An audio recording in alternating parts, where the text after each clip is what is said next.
Hello everybody, welcome to another video. Today it is the 21st of September. We're looking at some really important updates from southern Donetsk, then moving northwards to Kurakhove, Pokrovsk, of course Toretsk, there's some important updates from there. Northwards, the Luhansk front is important. Around Vovchansk, we'll be giving an update after what feels like a really long time. And of course, a large portion of the video will be dedicated to looking at conflicting information coming out from Kursk Oblast. Let's begin by zooming in on an area where we saw a Russian advance, specifically northeast of Prachestivka. So we're all aware of the Russian capture of this village that occurred at the beginning of the month in a combined assault operation by the 40th Marine Brigade and 5th Tank Brigade. Those two units have been yet again involved in advances around here. So as we zoom in, you'll see this is a video from the 20th of September. It's from the 5th Tank Brigade, a column of at least 5 vehicles that advanced from their original positions, sort of blossoming out of Prachestivka, so advancing along this direction, then going in a vertical attack northwards, moving eastwards, taking over several tree lines. So as the Russian column was advancing, they concentrated their fire along the entirety of several tree lines that you see marked over here in red, fired towards them really intensely, then passed over them and repeated the process for the next couple of ones. So that's how they were able to solidify control and just create this new sort of salient, this mini salient, as the Russians tried to improve their local positions south of Novoukrainka. And in the process, they also spotted some Ukrainian vehicles that are involved in the local defense. So here you have the 40th Marine Brigade. They conducted an FPV strike onto a Ukrainian tank, giving us an idea of where the current line of contact is. And you can see I've basically drawn it along this ravine. This is what it appears to be, a ravine. You can see marked here in red. There are a few fortifications springing out from this particular area. So it is just a tentative line of defense. You could see that there's actually a vertical paved road branching out from Prachestivka and directly connecting to Novoukrainka. So definitely the Russians are going to make use of that. Their armored columns from the 5th Tank Brigade, they're well suited for such combat operation in an open area that is relatively unimpacted by local works like trenches or dugouts. You don't see much of that over here on my map. Also, you don't have many mines placed in this region because it wasn't really imagined that there would be an assault anytime soon on Novoukrainka, because the Russian movements here really were swift since their expansion of the front line from Pavlivka, then moving westwards all the way to Prachestivka. So now this is a new phenomenon, and Novoukrainka is sort of isolated in the regard that there's really only one paved road connecting it northwards to the larger Ukrainian rear in this region.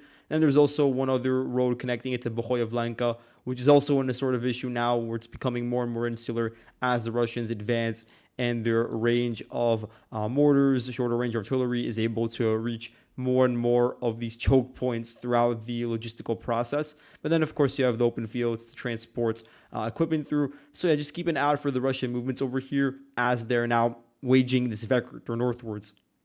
Moving northwards, you have the 33rd Mechanized Brigade claiming they were able to repel a significant Russian vehicular attack coming out of Pobieda, so probably along this highway, with the intention of then crossing over and overrunning at least one of these diagonal trench lines, holding the fields in the ridge north of the chain of villages that you see marked over here in an X. This has been something the Russians have eyed for a while. They've conducted numerous large-scale vehicular assaults, really multiple platoons of vehicles involved in the assaults at the same time, and those were really focused on a horizontal attack to reach the highway itself. Now they've succeeded in doing so, and so of course the next logical step is to cross over and attack the nearby Ukrainian fallback lines. Now what the Ukrainians are claiming is that they were able to repel them and just conduct some significant damage, and so we'll look for footage, and I'll of course show that in the next video with all the geolocations once that comes out. It's just something that I read right before recording this video, and it shows the Russians definitely are still active in this region. There is a really important window of territory that I've been warning about, the 6-kilometer span, where the Russians are now shifting gears following their capture of the fields north of Parskovievka and, of course, south of Pobieda. To go northwards, speaking of rather large Russian vehicular assaults, you had one reported in the general region between Maximilianivka and Hostre. Again, there's not a geolocation for it yet. I would have, of course, try to do it myself, but I'm very time limited. So when I see a video, I'm just going to talk about it. And so what you're seeing here is that it was from the 46th Air Assault Brigade. They claimed that they endured 24 separate Russian assaults throughout the entirety of September 19th. And again, this is in a really narrow sector. It's from probably the area west of Krasnohorivka all the way south to the Hirhivka Maximilianivka area. It's 6 kilometers in total. And in that region, you just have very dense amount of Russian armored columns that attack on a daily basis. And then, of course, artillery coming in to support the Russian side. So while we don't know in this case where those 24 attacks all occurred specifically, it's not that hard to deduce that it probably occurred one along Krasnohorivka just to the west to try to reach the Vovcha River, and its narrowest point right now. Also around Hostra, trying to solidify control over that village because, some Russian sources claim that it's already under full Russian control. They've been asserting that for a couple of days now. We just haven't received follow-up evidence to show that there's a solid control over the hamlets. Then also southwards in Maximilianivka, this is an area that's very narrow, very concentrated for any column to pass through. And so it's the most dangerous option out of the three. But also definitely the Russians have been putting pressure in this direction. 3rd Battalion of the 46th Brigade, they bore the brunt of the defense, and their FPV crews are really involved in breaking up attacks. And so, it would make sense for the Russians to try to divert or overrun those defenses from the flank, whether it be the north or the south, most likely the north. And so what they're claiming is that from those 52 vehicles involved, that they were able to destroy 8 tanks, 4 armored personnel carriers, 1 MTLB, and 1 motorcycle, in addition to 4 BMP damaged. And then also they say that there were 72 Russian casualties. That really the rest of the vehicles, because again, we're looking at, the majority of them not sustaining any sort of damage. Once the lead vehicles in an assault are damaged, it does create a sense of panic. And then sometimes in that panic, some vehicles are abandoned, and that increases the number. But a lot of them are then not even at the line of contact yet and have the ability to withdraw back to the rear. And as a result, they're not damaged. And the same goes for the infantry that are, of course, going along with them. So once again, I'm just stressing that the Russians have intensified their attacks in the Kurakhove area. You could say before the Kursk offensive, they were conducting 14 daily attacks on the Kurakhove front, as the Ukrainian General Staff refers to it. So, generally the region east of Kurakhove all the way south to area north of Pobieda, that general region. And now it's increased in recent days to 20 attacks. So there is an uptick, noticeable one at that, and it makes a lot of sense because they want to bypass Maximilianivka, cut off the Vovcha River area, both in order to create this issue with the salient sticking east of the river. That would be an issue, of course, but also to then isolate the Ukrainians and open up a new vector of assault from the east to attack towards the city of Kurakhove itself, which is very fortified in the southern direction, a bit less so from the east. So that's important to keep an eye out for. Looking a bit to the north, you have further Russian solidification of control of various fields, gray zone that is east of the river. So here you have 7.3 square kilometers of territory captured. This is an area that has not been contested by the Ukrainians for a while. It's around 2 kilometers south of the previous front line. And so it does show a Russian attempt now. And there's a few other patches that they need to clear out. For instance, this one over here, in order to then put the majority of their focus on the remaining holdings, the remaining tree lines in fields in this area. Not really intricate defenses in any way, but there are still tree lines here where troops are hiding, and that's how they're dragging out their time. A lot of them then rendezvousing around Zelene Druhe and crossing over to Hirnik. So Hirnik's a lot of the base sort of expands out from there eastwards into the salient, and so that's very important. And that's why we're going to look at Hirnik now, because Russian sources recently have claimed that there have been intensified assaults on Hirnik, especially on its eastern side, very close to where all these anti-tank ditches and trenches are being built. So we know for sure that there's been intense bombardment today, as reported by Ukrainians and based on drone footage. Just very significant artillery strikes, probably also FAB strikes, as the Russians prepare, especially in this eastern portion, for significant attacks. So something to know with a lot of these fortifications, and it's not just something that's going on just west of the Vovcha River embankment. It's something more generally that's been a fact well established by a lot of the Ukrainian soldiers operating on the Pokrovsk front even back in the Avdiivka region. A lot of these trenches cannot be held for a long time by like a platoon-sized force or less because of their placement when they were built, when the soldiers actually dug them out in the first place. There was a few good examples here that you could zoom in on and just get an idea for yourself of why. But in a lot of cases, some of these defenses are built in the middle of fields. They're not actually built adjacent to tree lines, built on just higher hills that could be used as amazing vantage points. This is probably a good example of that, where it's not built to connect to a tree line, and so then you don't have any sort of concealment. You're just stuck in the middle of a field without any roads even feeding into your position. And then you're expected to stay there in a static area as the Russians are, of course, raining down a large quantity of artillery and airstrikes. And that's a big reason why throughout the entire Russian breakthrough that occurred when they crossed over Pokrvosk and then went southwards, that whatever Ukrainian troops were still able to reorganize and regroup, they just understood that it was not feasible to hold on to static positions in these open fields, not only because they would really make them magnets for Russian airstrikes and all that, but also because there would be no easy way to supply them for an extended period of time, because approaching those static positions through open fields would, in broad daylight, for instance, that would be really, really dangerous. And so that's just another reason why these fortifications have not been able to yield the most when it comes to dragging out the fighting. Another big issue mentioned is that a lot of these like anti-tank ditches, for instance, these really long, narrow corridors, they've been taken over by Russian forces and then utilized to help further advance deeper towards the Ukrainian rear. So in a lot of cases, and you see it a lot with the Selidove area and southwards over here, a lot of these trenches, they were located right next to the front line. So the Russians take over the front line position, and then they're able to penetrate the Ukrainian rear utilizing those same anti-tank ditches that were supposed to like stave off vehicular assaults. But we're not talking about vehicles because the Russian infantry was fast enough to do these sort of advances westwards on their own. But really, in any case, let's zoom in and look at Luhansk, where the Russian forces have taken over some of the western outskirts of the town after a really fierce engagement in the center and then pushing out the Ukrainian remnants from the west, including the Luhansk mine and the factory. Here you see an advance as reported on by Ukrainian sources of 1.7 square kilometers. This is important as, once again, the Russians have been able to infiltrate this anti-tank / trench line, really important line, cross over, also bisect the stronghold, of course not being held by the Ukrainians anymore, reach this smaller elevated platform, could also be a mine, and then also just to the east you have this warehouse and industrial area. So this is just another static position with basements that the Russians could take over, dislodging the Ukrainians from an important node.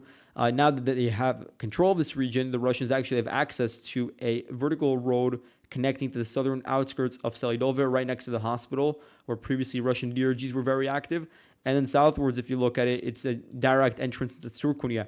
So you have developments right now along this X, creating the conditions for a northern flank that would put a lot of pressure on the Surkunia.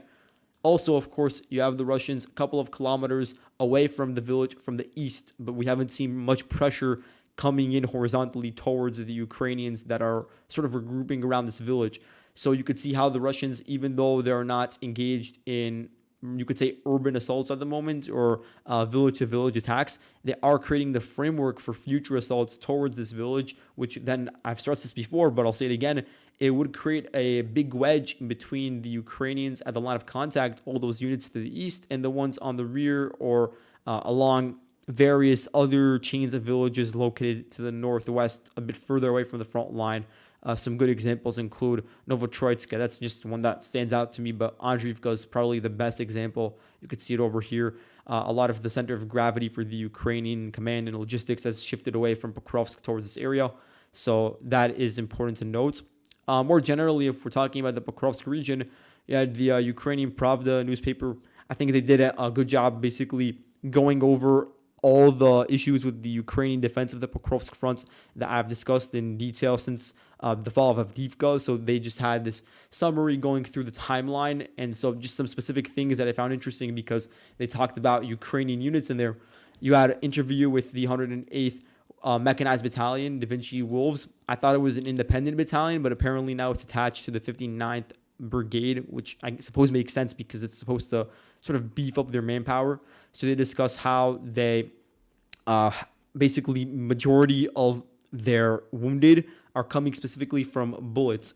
So in close quarters fighting, not actually from artillery strikes, but the majority of the wounded in the current engagements are coming from gunshots. And so that shows that a lot of the fighting has reached close quarters as the Russians are continuously advancing and overrunning Ukrainian positions at a pace that sometimes leaves troops behind, especially in this area east of the river, and then they get into gunfights and then some get wounded. Again, with a lot of these reports that come out when you interview specific members of units, it's not always good to then extrapolate and say that this is the fact of the matter for every single unit. But then when you go in and interview specific people from multiple units and then ask them, and you get some sort of variety of perspectives, then that makes the reporting more encompassing, I would say. So they also talk to the 68th Jaeger Brigade, and they say they're receiving only 3 of the required mortar shells, specifically for 120 millimeter shells. So that would be a ratio for each actual platform firing them. They only receive 3 shells per day. And that's something that's a new phenomenon because they claimed that earlier on in the year when you had the arrival of the aid bill, around spring, it was closer to 50. So you could see that's a big drop off. They say that they've really been helped out by the fact that they still receive on a daily basis 40 to 45 mortars for the 800, the 82 millimeter mortars. And of course, remember, this is on a daily basis they're receiving these amounts. And due to the lack of mortars in some particular cases, they are able to spot the reconnaissance elements, certain Russian targets that are either static or moving around, and they can't actually strike them. They may be aware of them, but they have to make a calculation. What's the most important target? So those are the ones that there's focus on. And so then sometimes they are aware of certain places where they could strike, but just they make the decision not to do so out of rationing. And so besides that, the shift towards the 82 millimeter mortars also means that the explosive radius of any sort of strike is also less than it would be, of course, for 120 millimeter. 68th Brigade, it was moved in around March of this year, following a lot of the chaos in Avdiivka, and they played a big role in fighting around Semenivka, probably also around the rest of the Durna River here. And so a large part of their core fighting base, their core infantry base, was lost either to being killed or wounded during these sort of battles over here, to such a degree where before they entered into Semenivka, you can say that 90% of the fighting force was a corps that had experience and they were younger on average. And then afterwards, the numbers flipped, where 90% of the frontline sort of troops that are attacking or defending, you could say, for the 68th Brigade, they were newcomers that were newly mobilized. And a lot of them, as reported by actual soldiers that are within the units, are over the age of 45 or 55. And so then, of course, that means it's a less motivated, less well-trained group of forces, not the same unit that it really was when it was moved in from the Liman region in the first place. Because again, there's a stark difference between the casualty rates in an area like Liman, where the fighting isn't that significant. You don't have as much close quarters fighting. You have, of course, shelling going on regularly, and that causes damage, but you don't have these sort of engagements from village to village. And so then the amount of casualties, of course, it precipitously increases. Another example of a unit that has really been attrited here is the 110th Mechanized Brigade. So they served for 2 years in Avdiivka. They were moved out around March when the city actually fell and the Russians continued advancing westwards. They had to be rotated at that point. That was logical. But then when the Russians broke through around, I believe it was April or May, towards the Charatina, it was reintroduced to the front line. So think of that. After 2 years of fighting, they only received 2 months of rest, so they weren't really able to fill up the ranks to a sufficient degree, but they were then thrown back into some of the most intense fighting on the front line to hold on to a Charatina, or at least contain the Russian blossoming past that point. And so inevitably that means that the really rate of men that are actually filling up each specific battalion is pretty low, as on a daily basis they're losing more than they're actually able to recruit.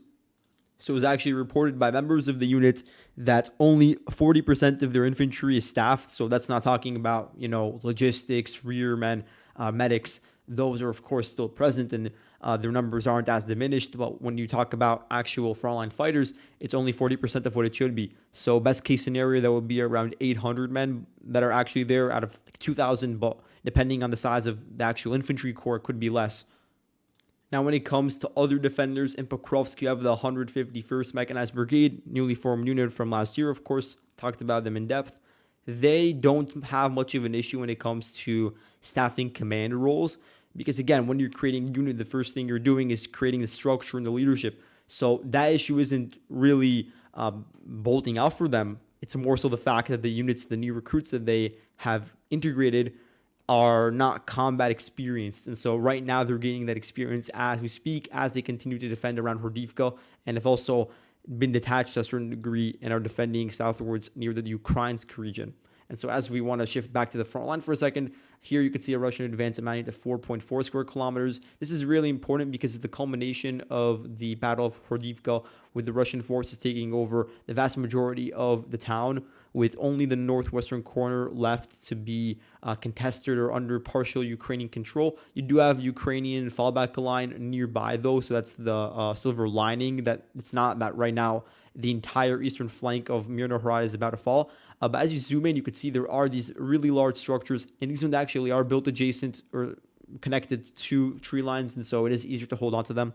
They also have zigzag formations, have dugouts, some underground portions, and so they are well thought out defensive structures, and they run along this embankment. You could refer to as an embankment just west of the Toretsk River, so it is on slightly higher elevation than where the Russians are currently fighting in the center of Hordivka itself, and so that's just the next logical fallback area for the Ukrainians, as the Russians were able to take advantage of really weak southern flank of Hordivka, take over this open field that is just east of Krasnoyar, and they've actually been able to occupy some of the anti-tank ditches that are running just south of the current trenches and strongholds that the Ukrainians are falling back towards. And so that's important because it means that there is already a breach in certain areas going northwards. It also means that the Russians are now putting immense pressure onto Krasnoyar, Kryvyi, Mykolaiivka, and these are sort of the holdout villages that are in the buffer zone between the front line and the strongholds. And so it's a big Russian imperative to just clear them out already, to remove distractions. And from that point on, you do have an opportunity to reach the southern portion of Mirnohrad because it would only be 2.4 kilometers away. Now, looking at New York, we're going to zoom in because there is a small advance by the Russian forces, as reported by Deep State yesterday. Capture of 0.5 square kilometers. This is just south of the horizontal road bisecting much of the town. And so it's pretty close to this large defensive structure, which appears to be abandoned at this point. It is just in the gray zone. So this is just a slight Russian advance trying to correct the front line and just to get control over some areas that are loose ends, you could refer to them. Toretsk itself is now in the middle of a really intense urban battle. Russian forces have advanced through a very narrow corridor, and that inevitably leads to high casualties because when you're advancing through such a narrow area, there's not much room to wiggle around. When, Ukrainian drone crews come in and try to spot you, then there's a limited amount of options for where to hide, where to go. And so then inevitably that leads to higher amounts of casualties. Just to begin with, you have this, I believe it's referred to as Micro District 1 in the eastern part of Toretsk. And this is an area that the Russians have now fully cleared out. You could see here a capture of a small piece of area located north of the main road, you could refer to it. It's called Dzerzhinsky Street. And so just north of it, you have some of the private residential areas. You also have apartment complexes taken over by the Russian side. And so it is a rather important capture because it basically gives them the momentum they need to begin to reach less dense regions of the city, because you're looking at this sort of northeastern part of Toretsk. This is much easier to take over than, for instance, the regions that they had to fight over originally at the entrance to Toretsk. They see marked with these three arrows. These three arrows indicated the Russians had to go and fight tooth and nail for every single large apartment building with concrete slabs. And so now they have control over some of those citadel regions, and it gives them the coverage needed to overlook the private residential areas over here. So that's important. But the Ukrainians can take solace in the fact that they do have larger garrisons, larger citadels in the center of Toretsk, but now they're actually being infiltrated by the Russians. So you can zoom in and see that the Russians are advancing through a really narrow region. This is because it's being done by these DRG squads that have experience with having harassment on their flanks and going and creating these cutting edge developments. And so you could see it's in advance if we're measuring it, amounting to 1 kilometer almost, crossing over Dzerzhinsky Street, taking over a lot of the apartments along the way, and then making it all the way right next to this local school. They got control of the pharmacy region. So I have a video here from the Ukrainian side. It's from, I think it's Scala, but maybe I'm wrong. So it's a video of Ukrainian forces. They detonated an explosive in an apartment, and the video shows how it explodes at the end, and it explodes at the specific marker, indicating that there were actually Russian DRGs operating here at the time, that the Ukrainians were aware of that, and they're trying to subvert their further advance. A bit further to the east, you have a video here from September 20th. It's from a drone of the 425th Scala Battalion, which is defending over here. They filmed one Russian soldier that was climbing an apartment in Toretsk. I don't really know why, but then he fell off. And so that's enough proof to show that you have Russian soldiers operating in these regions and that they're able to actually go out in the open and climb atop the frame of the apartment itself. And so this means that the Ukrainian defense here really is compromised because they were really not put under a lot of pressure from several axes. It was really only from one, from this one along the actual road itself. And even despite that fact, despite the very concentrated attack, they were not able to hold it off. And they were not able to hold it off to such an extent that they were infiltrated at the core of their urban defense, not around the periphery or on flank, but directly infiltrated into the center, into a lot of the key structures that would have been used to prolong the fighting. And so now the Russians have already established a foothold. The fighting will become really difficult from here on out, but it means that the Ukrainians can't maximize the potential for these structures, and it means the Russians can begin to utilize them for their own means in order to further degrade the Ukrainian defensive operations in these less dense parts of Toretsk, and also with the logistics coming into the city. Looking at the Luhansk front, we have further Russian advances. In the previous video, we talked about 30 square kilometers of really open territory, but also you have this gully and some tree lines that were captured by Russian forces. Really was the culmination of Ukrainians moving their focus away from this region marked with the red rectangle. And there are some understandable reasons why, some unavoidable, but also it did create a huge gap that the Russians, of course, exploited. A lot of the Ukrainian forces in this region were directed to defend specifically northwards around Makivka because that became the focal point of the fighting. You also had certain units involved in a localized counterattack even further northwards, capturing around 5 square kilometers near Novoukrainka. And so because all the attention was a bit to the north, this did leave a gap with these fields to the east of Nevska. So, of course, the Russians took advantage of it, advanced along the gully and the nearby tree lines, and actually have been able to push into southern Nevska and do so without much of a fight along the way. So here you have a geolocation from September 21st of a Russian flag being raised in one of the houses, very close to the Zhirabets River, and so now the fighting is underway to capture the rest of it. Losing that would mean that this entire portion of the Zhirabets River eastern bank would be under Russian control, and they'd already have areas that are really, really narrow to cross over the Zhirabets River. And that's been the goal all along, for the Russians to create the circumstances to take over crossings and then actually cross them over at Ukrainian weak points. And then, of course, the goal would be to go southwards and expel the Ukrainians from the rest of their holdings along the eastern salient. But for right now, it's more focused on actually taking over villages like Nevska and Makivka, for instance, where a lot of Ukrainian forces were rediverted towards from the 66th Mechanized Brigade, for instance. There are a few other examples here. I don't know why I have the unit marked twice, but also you have the 155th, 115th Mechanized Brigade moved in recently after fighting in Cheratina for a while. You have territorial defense units here, so it's not it's not an insignificant number of forces that are here, but a lot of them were tied down around Makivka, and that became a mistake because nonetheless the Russians are still advancing throughout Makivka. They took over just today 0.8 square kilometers of territory, including the southern portion of the town where you had 66th Brigade shelling a warehouse. So that's from yesterday, and then also just crossing over the river in certain portions, taking over houses west of the river. So that, of course, would also give the Russians their first steps across the Zharabets and also give them access to areas on the rear like Kharkivka. Looking at Vovchansk, we haven't mentioned this in a while, but there are some changes. First off, in Tikha, we have Russian advance amounting to 0.8 square kilometers.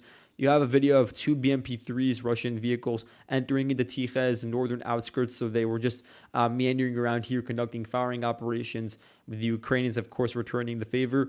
So we don't have proof of them actually taking over the hamlet, but definitely they are now making strides towards the northern sections of it. And so until we see any indication of larger movements, I'm not going to talk about like broader implications. But for now, it means that they're slightly closer to the hamlet itself. Westwards, this is where we've seen the culmination of a really immense sustained Ukrainian pressure onto the Vovchansk aggregate plant. It was around the 16th of September where we finally got confirmation of the Ukrainians being back in full control over the facility. It is really just a massive area with a lot of structures that are amazing for defending for extended periods of time, which is why the Russians were able to defend it all summer. But now you could see, based on videos of Russian shelling, that the Ukrainians have been present in here, and we don't know when they actually took it over. It could have been earlier this month. But let's just click on some of the videos to prove this. I just want to show you guys. So here's this one geolocation of the heavy shelling of the aggregate plant by the Russians that they published themselves. And then there's also an FPV strike. So that should really confirm it for us. I would change it on the map, but I can't make any edits to this red polygon. So I just drew over it with a light blue Ukrainian polygon to indicate control. In actuality, the Russian positions are located in this sort of rectangular formation with a very solid base within the hospital region, a lot of warehouses. And so this region is not really under threat right now based on the Ukrainian troop composition, which is diminished in this region. But even with the diminished role of both the Russian and Ukrainian side, they were not able to hold on to this region, the Russians, simply because it became untenable after this long to continue supplying, and the smaller Ukrainian garrison could still put a certain degree of pressure that built up over time. But in regards to this region, there's not enough indication that we've seen based on the buildup of Ukrainian forces being moved to Kursk to show us that the rest of the Vovchansk salient over here to the south is under immediate threats. And you can see that over here pretty clearly that the main Ukrainian units that are defending or attacking in this point include the 57th Motorized Brigade, several battalions of the Liu Police Brigade. There are a few other examples like elements of the 36th Marine Brigade, but that's also been moved westwards to the Kursk region. And then you have just smaller units, drone units, SBU units, units like volunteer elements. And so it is just a whole host like the 116th, which is also split between Vovchansk and the Kursk region, that are partial in nature, that don't have the same counterattacking capabilities that we see from the Ukrainian units that are right now operating further to the northwest. Also, looking around the Hliboka region, the main unit involved in defense is the 92nd Assault Brigade, but they also receive some support from, Omega Detachment, and from here you have the Chartia Brigade. It's a part of the National Guard. 42nd Mechanized Brigade has been split between Vovchansk and the Liptsi/Hliboka area for a while, and so they should also be mentioned in this regard. Here you see that in recent days, the Russians have been able to capture 2.3 square kilometers. They've been able to retake the entirety of Hliboka, so it should actually be marked in this red color over here. This is based on geolocations from the 1st Assault Battalion of the 92nd Brigade, where they conducted grenade drops onto the ruins in the southern portion of the town. Then you have this video here from the 4th Assault Battalion of the same unit of more grenade drops onto dachas in northern Liptsi. So now, because of the full capture of Hliboka, the Russians have been able to utilize the connections to go back into those dachas, which means they now have the ability to conduct more sustained operations deeper and deeper in. But again, based on the scale of the Russian forces here, there's not indication that there's really a serious effort underway to massively change the front line. It's more so positional in nature, and it could be positional in a way that it sets up the battlefield in the future for attacks, but we have to see troop movements indicating that in order to understand when that will actually happen.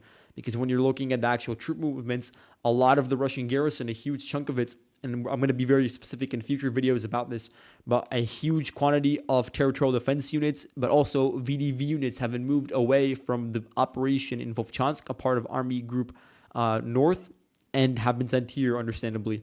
So a very big example of that now is an 83rd Guards Air Assault Brigade, which at least partially has been rediverted to defend and counterattack in this region. So they released footage from this region south of Kamyshevka. It's a platoon-sized attack by the armored assault group of the 83rd VDV Brigade. They are able to meander across these open fields and then actually into some of the ravines and forested regions nearby. And so they're active right here conducting counterattacks, trying to push the Ukrainians out of Naidanov. So they conducted also artillery strikes in this region. So that should give an idea of the Russian force that is involved in the defensive activities here. Westwards, as you zoom in, this is an area where Russian sources are making really significant claims that, of course, I'll update if it ends up being the case. But to zoom in over here, they're claiming that they've been able to take over Darino and Nikolaevka Darino, and that they've been able to make it all the way to Sverdlikovo. Sverdlikovo, if we're measuring it in comparison to where I have the front line, is about 9 kilometers away. So it would be a really deep piercing, and it would be a piercing that is occurring right along the Sumy-Kursk border. So based on some Russian reports, the front line really should be looking like this. You can see that marked over here in red. I just can't verify that because I haven't seen proof of the Russians in either of these two villages. I haven't seen proof that they've been able to fully take Lyubimovka. Right now, it's my understanding that it's contested. Some Russian sources also talk about attacks and captures towards Pokrovsk and Tolstoy Lug. But again, it's something that has to be verified. This cluster of villages, Ukrainian sources have really coalesced around here following their expulsion from villages to the west. So you have elements of the 80th and 82nd Air Assault Brigades operating here, and more generally the 103rd Territorial Defense Brigade is doing a lot of the heavy lifting when it comes to defending. If they actually were the Russians to infiltrate all the way to the Sverdlikovo region, it will mean that they're right next to the paved road, the one paved road that connects between Suja and more generally the rear in Sumy, all the way to this massive salient that is putting pressure on Kurakhove. And such an undermining from the rear also presents a threat of encirclement, but also would force Ukraine's hand to give up on attacking Kurakhove, also meaning they'd lose an outpost that is needed in order to put pressure more generally onto the Glushkovo area. So that would be a really significant development if it turned out to be true. So definitely keep an eye out for how that would have an effect. Also, besides the paved road, roads in Kursk, generally they have a lot of outlets that sort of branch out, and so it wouldn't really be the end of the world if the paved road here was cut off, but it would just be a huge blow given the nature of the Ukrainian attacks and how much they rely on the really facilitation of open corridors for advances. Now, to once again look at the Glushkovo region, a lot of discussion about potential developments, especially east of Veseloy, because Russian forces from the 155th Marine Brigade definitely have a presence here in Veseloy. They have vehicles that are stationed here targeted by the Ukrainian side. It's an indication that they've not been able to take the village over itself. Some Ukrainian sources discussed tonight the capture of Obuchovka, this southern outskirts area, which is possible, but no proof of it yet. To the east, though, this is where we've seen reports and footage from the Russian side of Ukrainian vehicles trying to break through. And the options would be to, one, then break through across the road and attack towards Veseloy, or then just go heads first all the way to Glushkovo. Those are both options, but so far we haven't seen proof that it's been achieved successfully. Because we have footage here, this is from September 15th, so it's pretty old now. It's from the 3 days after the Ukrainians opened up their front line over here in Glushkovo. It's of at least 3 Ukrainian vehicles advancing southeast of Veseloy under very heavy Russian artillery fire. At least 2 vehicles were destroyed, and one of them includes STR V-22, or there was also a CV-90 that was involved in these assaults. So you're getting a very specific type of assortment of vehicles being utilized in these assaults, coming in from units that are relatively modern, units that have been previously involved in assault operations in Kursk, rediverted away from their previous activities to open up a new front. So you have several battalions of the 95th Air Assault Brigade doing that. You have the 21st Mechanized Brigade, and they're the ones with the CV-90s and the STRVs. So they're receiving a lot of Western weaponry, especially from Sweden. You have the Korn Group, so that's from the 116th Mechanized Brigade, really important. You have 225th Assault Battalion, which had a lot of success in fighting in the actual parts of Kursk itself, but has now been moved to engage with the attacks over here. So yeah, you do have a large variety. And when it comes to actually solidifying control over territory, we know about Novi Put and about Medvedev. But besides that, there's a lot of ambiguity about Obod and Odtel. So we have to keep an eye out for that. And also, there's been no update about deeper Ukrainian advances since we talked last on September 19th about the reported Ukrainian attack that was really close to reaching the warehouses and reaching the paved road to Glushkovo, but was not actually able to achieve that. So that appears to be a Ukrainian focus at the moment, trying to bypass and actually knock directly on the door of the main target in this region, being Glushkovo. And that will really be a task for the Russians, how they deal with that, how they disperse their troops, because they received recently thousands, I would say upwards of tens of thousands of troops moving into this part of the front line in eastern, or I should say western Kursk, but also more generally, a large amount of reinforcements coming in, specifically from Chasiv Yar, coming in from Vovchansk, and also from Robotyne. So that combination together and includes a large quantity that we're going to calculate in future videos to give you an exact number, but it is significant and it will help out the Russians with conducting dual activities at the same time, including defending in one area and attacking in the other. So that's all for today. Thank you all for watching, and I'll see you guys in the next video. Goodbye.